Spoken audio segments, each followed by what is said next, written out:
Okay. You just push start broadcast. Okay. Well, good morning, everyone. My name is Ali It's 11 o'clock. and I am a second-year doctoral student at Morgan State University in Baltimore. I'm Rasheen. I'm also a second-year doctoral student at Baltimore at Morgan State University. And our topic today is mentoring African-American female doctoral students. So before we begin, I just want everyone, you to take a moment and think about the mentors you've had. And close your eyes because it's Sunday morning. Think about your mentor. Think about what opportunities they created for you. Think about the way they challenged you and how they helped you grow. Now open your eyes.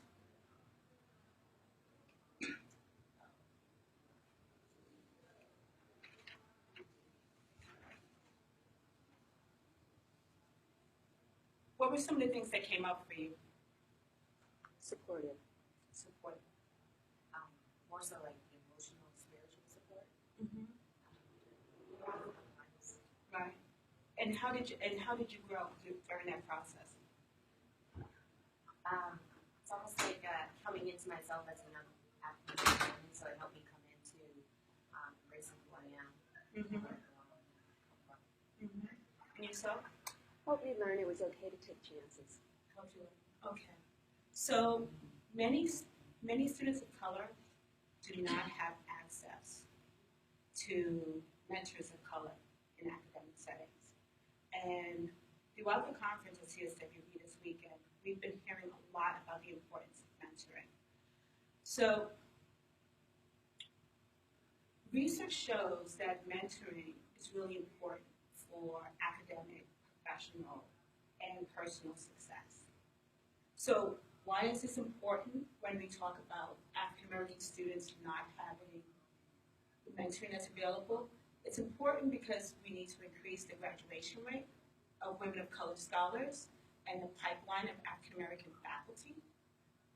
It's for positive mentoring development. And third, to increase student self-efficacy and confidence in their research abilities and their perception of the graduate student experience. I'll try. I can see that this is going to be our thing today. No worries. There we go. So CSWB generated a report that showed that 41 of 339 PhD graduates were African Americans during 2012, but only 12% were successful graduates. However, this data does not show how many were women and how many actually received mentoring. So even though mentoring research has been very successful, African American doctoral students are at a disadvantage without that. So just to clarify what terms we're using here. When we mention doctoral students, we're talking about students with a doctoral degree, students who have recently graduated, students who have an ABD. And when we're talking about mentor, we're talking about a sponsor, an advocate, a guide, a tutor, a coach, one who shares power, knowledge, and wisdom, but also creates opportunities, removes barriers for you.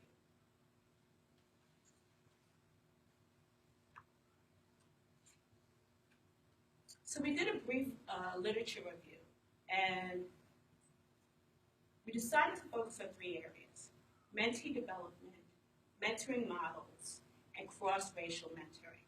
Now, the field of mentoring is actually quite vast, so we decided to just kind of hone in on this one area. So you've had the experience of being mentored. Have either of you mentored? Yes. Okay. And so usually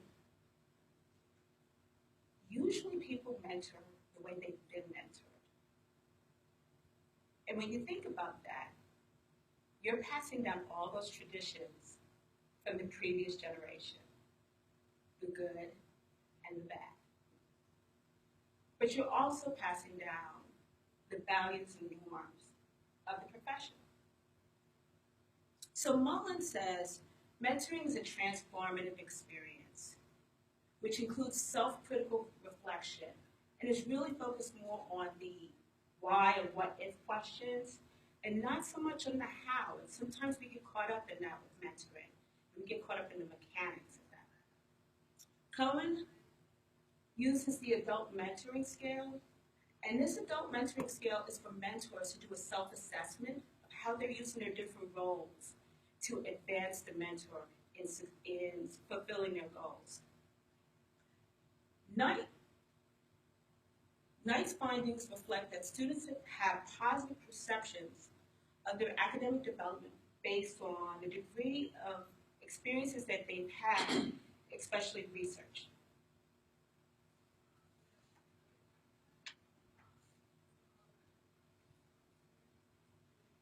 So, one mentor cannot fulfill a mentee's needs, all of a mentee's needs and demands. And so sometimes we need multiple mentors, and we need other models to help us fill the void.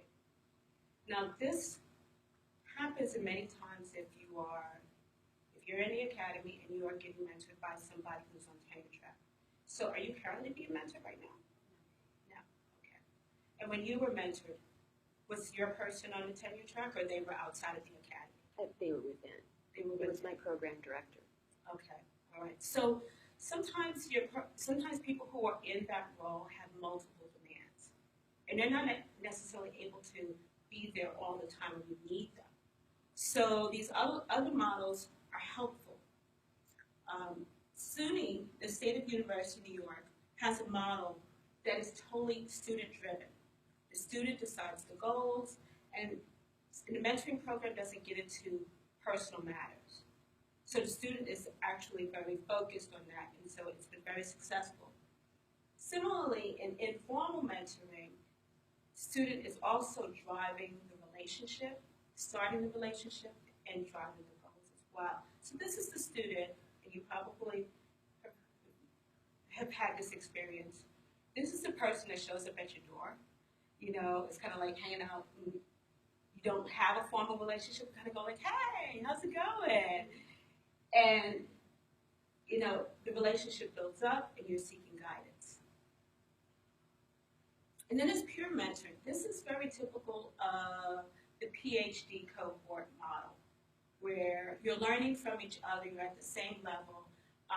And this actually works best if you have people with different perspectives sitting around the table. So they can add different viewpoints to your topic and help you grow in multiple ways. The multiple mentors occur in multidisciplinary situations, helping a student obtain a well-versed perspective on the subject matter. And then electronic paper mentors, this is someone who is an expert in your area, but they're not necessarily accessible right here and now, so you might be contacting them via email, phone calls, or writing them.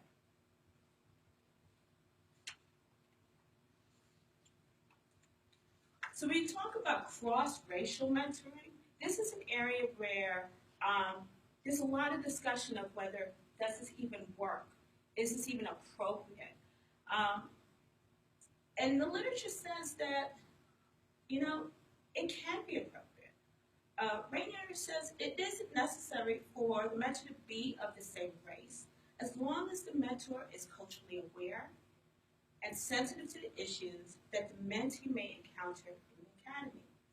This is also known as in-group and out-group think. Crutcher states that a lack of cultural awareness on the part of a mentor can adversely influence the quality of that relationship, and encourages mentors to get training in cultural competency. Well, here's the added note to that. It's not enough to have cultural competency. It's also important that if you are a white mentor with an African American student, that you also are very aware of your racial privilege and strategically use your privilege to open up doors for the student, but also to be very comfortable talking about race as well. This becomes an area where there's sometimes tension and these relationships do not flourish. And Nye and Maxey say white mentors are hesitant to assume this role for this very reason and feel that African American faculty members are best suited for this role, putting an undue burden on this population of faculty that are already stretched. Now, we're not talking about, actually, next presentation is going to talk about mentoring for leadership with junior faculty. And this is an issue that young African American women who are going into the academy as faculty have expressed concern with, because in addition to the regular requirements for tenure, they're also expected to do this mentoring. And so they want to be there, but it creates this burden and it makes it difficult for them. So this is an area that schools are still looking at, like, how do we actually address this? Myself, so as I said, I'm a second-year doc student, and I currently have a mentor. She is of a different race, but she is not white. She is of color. So we have very interesting, we have a great relationship because I get to learn about her culture, and she gets to learn about mine. But I also have a white male mentor, and I was in another academic institution where I had struggles around race and being a woman of color in the academy and trying to figure out, like, how do I negotiate it? And at first I thought I was going to see some of the things I was experiencing. And he was very comfortable with talking about race. He was comfortable in his own skin. He understood his own privilege. And so he was willing to listen and create space for me to share my concerns, and he validated my experience. And that allowed me to see how I could use my own power to be able to work my way through that institution. But it also allowed us to have a deeper relationship and to build trust. So I'm going to hand it off to Rasheen, who's going to talk about the study that she just recently completed. So hello and good morning again. My name is Rasheen. Outside of being a doctoral student, I am from the South, so when I talk, you may hear some y'alls and draws.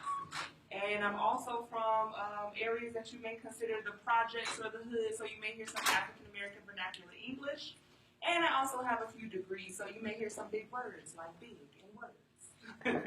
So what I'm going to go through with you is the research design of looking at the mentorship of African American doctoral students. Oops. So this was the purpose of the study. We were exploring student-faculty relationships. We wanted to capture how students are navigating their academic career. And we also wanted to get a little bit more in-depth look at their lived experiences and the meaning that they gave those experiences. The framework that I used for this is Patricia Hill Collins' Black Feminist Thought. That's infused with Kimberly Crenshaw's intersectionality. It also has some strong senses of Afrocentric paradigm. And largely this is because we're looking at behavior and the meanings of that behavior, this theoretical framework was perfect and ideal for that, also for the group. In addition to that, this particular theoretical framework informed my approach. Because it is about putting African American women at the center of their own analysis, it was key to have qualitative and narrative responses. So this is basically the process that I went through in terms of recruitment, email and Facebook. Some of it was in person.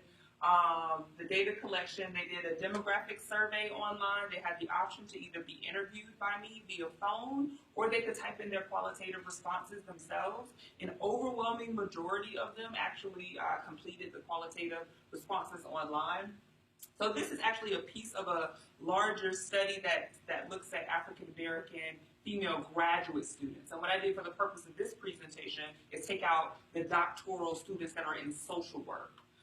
It ended up being about, so far, 80 respondents. So the procedures were basically schedule interview, record the interview. If they decided to be interviewed and be recorded, then I would transcribe it. This actually goes with data analysis. Basically did some meeting making. I memoed in the margins, did a content analysis, then I coded it based on some of the themes that came up, and I categorized those codes accordingly. Other practices that are just part of my own personal rigor are I keep an audit trail very consistently with all of the research that I do, and I also journal so that I can challenge my own biases and so that I can look at what am I feeling about some of the information that is coming up. So here's the characteristics of the sample, and again, these are African American female doctoral students who are in a social work program. So they came from Northeast, Southeast, Midwest. Some didn't want to put exactly where they came from. There's a large majority of them that are part-time, even more that are full-time as we look at the entire study, and also a large amount of them were married, and most of them did not have dependent children. So one of the questions that was on the survey was how often do they communicate with their mentor? At this level, one of the things that I noticed too, especially in comparing the doctoral students with the MSW or BSW, they didn't actually communicate as much.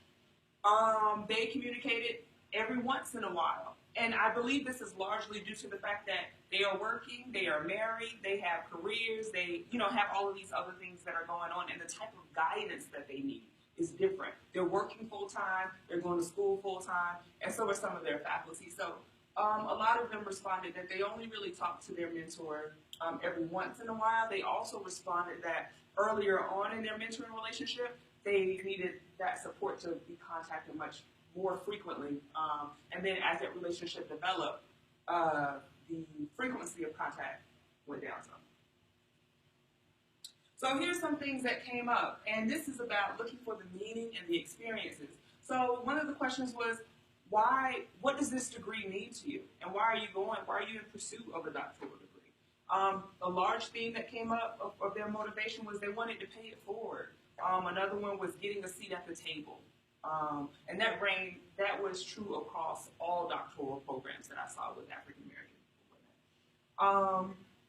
Another question around, this particular degree and this particular program, they had a strong sense of responsibility, and they also, one of the things that came up was that everyone is watching and they have to do a good job. And they felt like an additional sense of pressure because of that. In addition to that additional sense of pressure and the idea that everyone is watching, another theme that came up is that they had to do twice as much work to go half as far.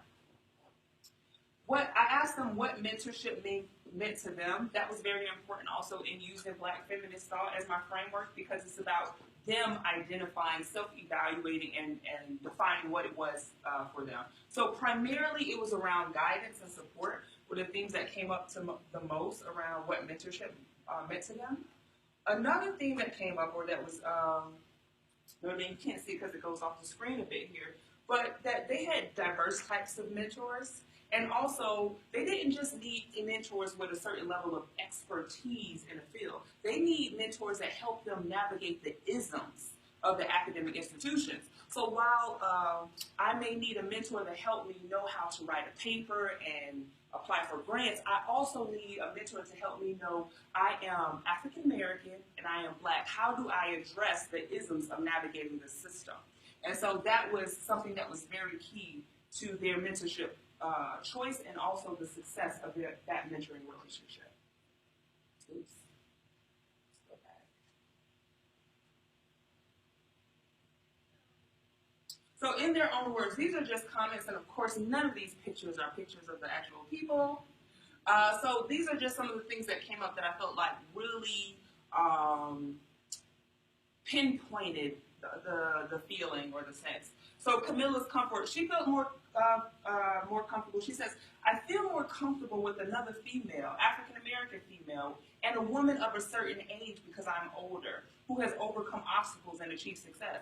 Now, of a certain age, that wasn't one of the intersections that I was looking for. However, with all of the respondents who responded 55 or over, it wasn't just about race or gender.